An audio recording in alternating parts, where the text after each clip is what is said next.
सीधे आपको लोकसभा लेकर चलते हैं, जहां पर प्रियंका गांधी इस वक्त संबोधित कर रही हैं। पुरानी मकसद इनकी अध्यक्ष महोदय कि जिन्होंने स्वतंत्रता की लड़ाई लड़ी, जिन्होंने देश के लिए बड़ी बड़ी कुर्बानियां दी, उन पर सरकार नए आरोप लादने का मौका चाहती है।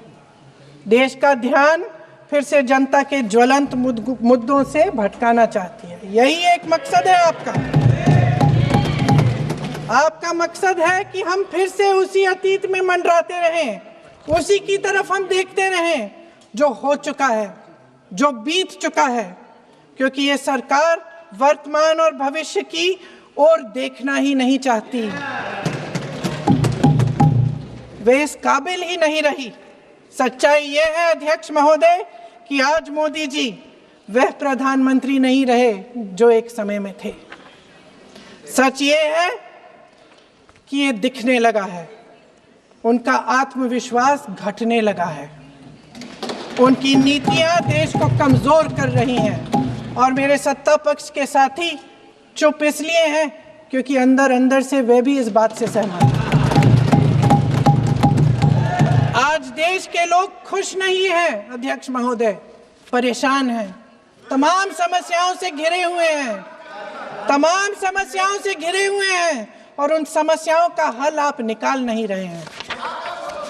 हाँ ठीक है, उसका भी बोल लेंगे, समय आएगा तो उसका भी बोल लेंगे, बल्कि कल समय आ रहा है, चुनाव पे चर्चा होगी, उस पे भी बोलेंगे।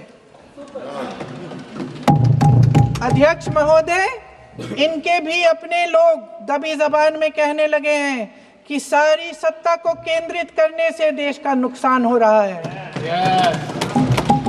इस बीच अगर हम अतीत की बातें नहीं करेंगे तो कौन सी बातें करेंगे? ये किसी और बात के काबिल ही नहीं है, सिर्फ ध्यान भटकाना है जनता का। इसलिए आज हम वंदे मातरम पर चर्चा कर रहे हैं। वंदे मातरम देश के कण कण में जीवित है, इस पर बहस नहीं हो सकती।